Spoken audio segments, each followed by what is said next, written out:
And our still life photo of the day coming back from May 18th in 2014 when pitcher Randy Johnson threw the 15th perfect game in baseball's modern era for the Arizona Diamondbacks. Well, today Johnson, he's got new baseball memory to add to that one. He hit the top of the 2015 Baseball Hall of Fame class.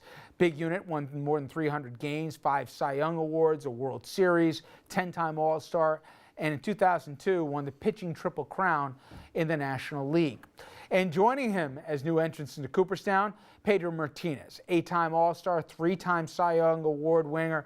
In 2004, he led the Sox to their first World Series title since 1918. He also, as many Mets fans remember, had a stop in Shea as well. And longtime Atlanta Brave John Smoltz, the only pitcher to ever record 200-plus wins as a starter and 150 saves as a closer. And the Houston Astros second baseman catcher Craig Biggio, the only player with at least 3,000 hits, 600 doubles, 400 stolen bases, and 250 home runs. By the way, a local product from around here, also played at Seton Hall. And joining us to talk some baseball, Costa Kennedy. He is an editor at Sports Illustrated, and also the author of Pete Rose, An American Dilemma. And that's also a question we're going to get into a little bit because, as you reminded, 25 years since he was banned from the game. Let's first of all talk about who got in. I saw today somebody say about Pedro Martinez, arguably not just the greatest pitcher of his generation, but when you figure he did it in the steroid era, he did it when the mound was lowered and all the other things that went into it in an integrated game and all the rest, if not the greatest of all time in the conversation. Think that's fair? Absolutely fair. If you look at Pedro at 1999, 2000, I mean, he had a great career throughout the span of his career, but those peak years with the Red Sox, he's pitching in Fenway Park, in the American League East with very offensively strong teams, and as you said, right through the teeth of the steroid era, and his ERA is 173. I mean, it's about 2 runs less than the next guy. It's almost 4 runs less than the league average. It was absolutely, Plus, it was entertaining. I mean, as a Yankee fan, I hated it, but I also admired it. He said, bring back the Babe so I can knock him in his you-know-what here if he leaned over the plate. One guy who got in that, in a way, I think crystallizes the challenge, Craig Biggio. There were questions, not really more whispers than out loud about the other guys. Was he a guy who was on the juice or not? No evidence, no even anything beyond innuendo. But I can point to his teammate, Jeff Bagwell, who had historic numbers too. He didn't get in. Is this that dilemma that Major League Baseball and the writers find themselves in? The guys who got to cast the vote? How do you do the morals clause, if you will, right, about the integrity of the game, but yet you've got guys who used amphetamines openly in a prior generation. You don't know who really did or didn't in many cases do it. How do they navigate that going forward and use today, I guess, as an example? Well, it is the central question of Hall of Fame voting today and in years to come. I don't really think it's a moral issue. I think that the issue is not whether these are good guys or bad guys or whatever. It's the integrity of the game. So to take steroids, we saw what happened to the game for that stretch of the late 90s and early 2000s. Completely transformed the record book, transformed what people were doing.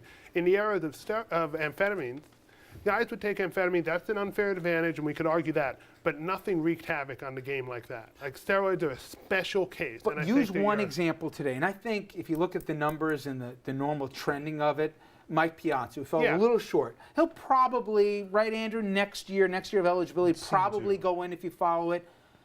There was whispers about him. How do you figure out something where people say, and I think we even have pictures of some of the players of before and after, and this, of course, Piazza hitting, greatest hitting catcher of all time. Look at Bonds before and after. It's like a different human being. Literally, he's heading his speed crew.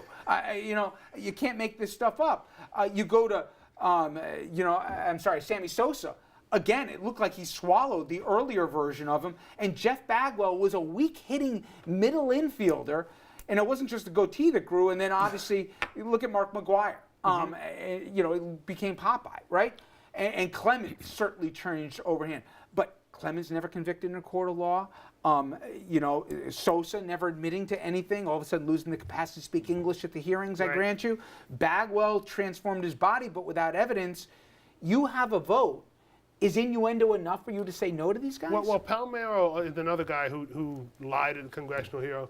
I think that each person has to make up their own mind. So you have somebody like Bonds and Clemens, there's been a lot of evidence, right? And so it's sort of like you're thinking, is this a civil case? What kind of a case is this? Is it what's the threshold? Do I have to have 12 unanimous jurors say they did it? Or do I just have to satisfy a civil threshold? Well, put you on the spot. Jeff Bagwell, right?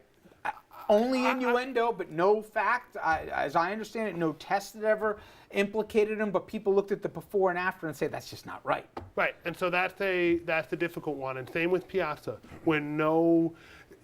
innuendo is another thing too, where you're looking at pictures and you're making a judgment, and that's your prerogative to do that.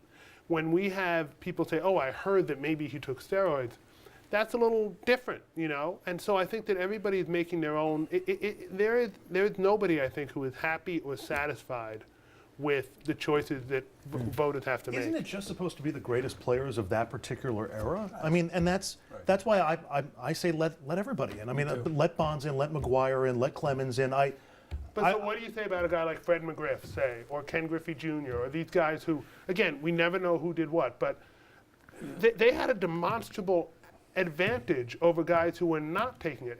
There's no way everybody would take it. That's what they say. It just isn't true. Maybe 20% would take it, maybe 30%, I don't know.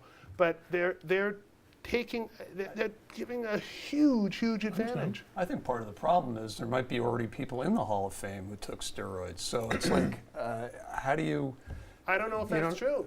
I mean... But that's the thing. We don't know who did, we don't know who didn't, That's and exactly we may right. never know except for But the then ones who where do you admit draw to the it. line? I'll grant you, but you have anecdotally, it's not like people make certain acknowledgments that maybe they should have done things differently or better.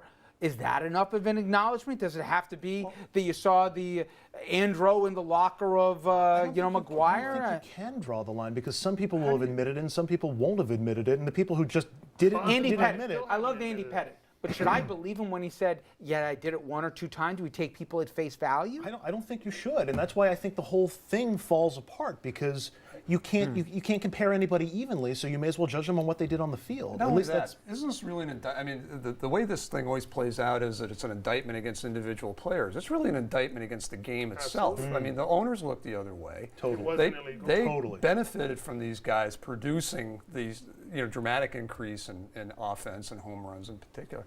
So, I mean, if that's the standard of the game, then why are you holding these individuals? You create a separate wing for these guys. I don't like it particularly, but that was a happy I say medium. you should put something on their plaque and maybe. But how do don't you let do them it? Well, just say almost like an asterisk, right? We think they Just might say, have done it. I mean, Well, I mean, they played their. Well, Yeah. you're right. Right? I mean, you First could of all, say this- right. This is voted on by 500 plus Yeah. voters, right? So it's a democratic process. These guys are getting 40% of the vote. Guys like McGuire and Bonds and Clemens. But what I would just say, the five of us go and have a race. We're going to have a running race now, and Richard and I, you give us a 10-yard, you give us a 10-yard head start, and we all go in a 50-yard dash, and we win.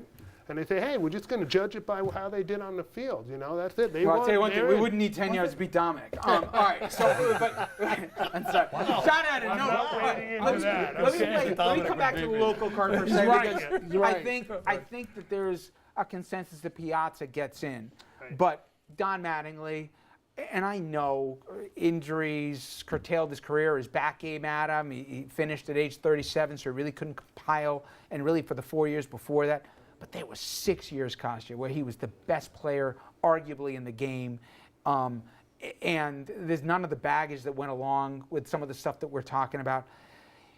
Should the standard be, did you dominate an era? Should it be a compiler? Like, is there a line? I get it if you never makes it, but... I think one of the beauties of this, and one of the reasons why the Baseball Hall of Fame is such a special thing, and we're talking about this, and people care about it the way they don't care about the football or basketball or hockey Hall of Fame, is that it is subjective, and it's tough to get in, man. It's tough, you know? And Mattingly really had 5 Hall of Fame years and another good year. And for me, it's just not long enough. I mean, he was a great player. I'd be I think remiss Keith on time. Hernandez- I wanted to ask you, though, you obviously sat down and you did a book with Pete Rose here, and I'm curious, when he sees the debates that we're talking about, does he say, you know what, yeah, I bet I lied about it, but I never bet against my own team. My God, look at what some of these guys are getting in with, and look at some of these conversations versus what I did. I mean, even look at, Tim Raines, right? I mean, Right.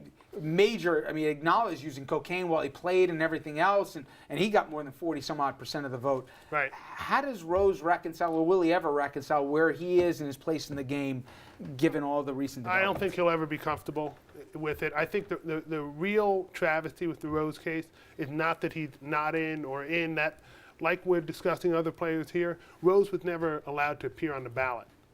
And he could have. The Hall of Fame just decided we're not going to put him on the They wouldn't ballot. have They let made him him. in. The voters wouldn't have let Maybe him they in. wouldn't have. No chance. I mean, if they're That's holding fine this to kind say. of a grudge on McGuire and Bonds and Clemens, there's no way they would have. That's a let fair Barry Bonds argument. in. All I can say is we'll never know. Because what he did not affect his I performance. bet you there's more sympathy for him now, given But some it of the did. choices they have to make about the other guys, agree. considering putting his crime in context with these guys now. He should be in. Interesting. Big He should be in. Well, please, folks, head over to Facebook and Twitter and sound off on our question. Should steroid users be eligible to enter the Hall of Fame? All right, we're going to have a look at some local headlines after this quick commercial break.